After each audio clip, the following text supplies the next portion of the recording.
UG முடிச்சுட்டு PG செய்கிறதுக்கு ஒரு கேப் இருக்கும்ல, அந்த டைமில் ஒரு பிபிஓவில் ஒர்க் பண்ணேன். அப்போ தெரிஞ்ச ஒரு ஃப்ரெண்டு தான். அவனை பார்த்தே ஒரு 10 வருஷத்துக்கு மேலே இருக்கும். சடனாக கால் பண்ணி, நான் வந்து சென்னைக்கு இன்டர்வியூ வந்திருக்கேன், உன் அட்ரஸ் அனுப்பு அப்படின்னு சொன்னான். ரொம்ப ஹாப்பியாக இருந்துச்சு.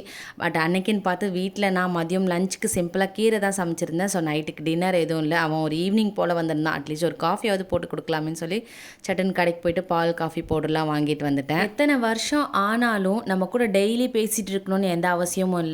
இந்த ரிலேஷன்ஷிப்பை மெயின்டைன் பண்ணணும் அப்படின்னு நினைக்கிறதே வந்து ஒரு பெரிய விஷயம். அவங்களா இருந்தாலும் சரி, நம்மளா இருந்தாலும் சரி.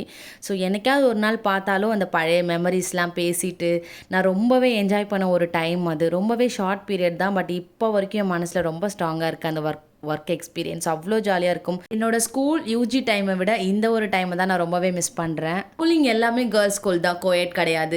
யூஜிலையும் பெருசாக காண்டாக்டில் இருக்க மாதிரி பாய்ஸ் சர்க்கிள் எதுவும் கிடையாது. பட் இப்போ வரைக்கும் இந்த இடத்துக்கு போனதுக்கப்புறம் தான் பரவாயில்ல, பசங்களும் இவ்வளோ சாஃப்ட் அண்ட் ஸ்வீட்டாக இருப்பாங்களா அப்படின்னு தெரிஞ்சுக்கிட்டேன். அண்ட் அவங்க எல்லாருமே சூர்யானா அப்பா பயங்கரமாக என்டர்டைன் பண்ணுவா அப்படின்னு என்னையும் எல்லாருக்கும் ரொம்ப பிடிக்கும். அப்படியே நைட் டின்னர் சிம்பிளாக செஞ்சு முடிச்சிட்டேன். பாய், நாளைக்கு பார்க்கலாம்.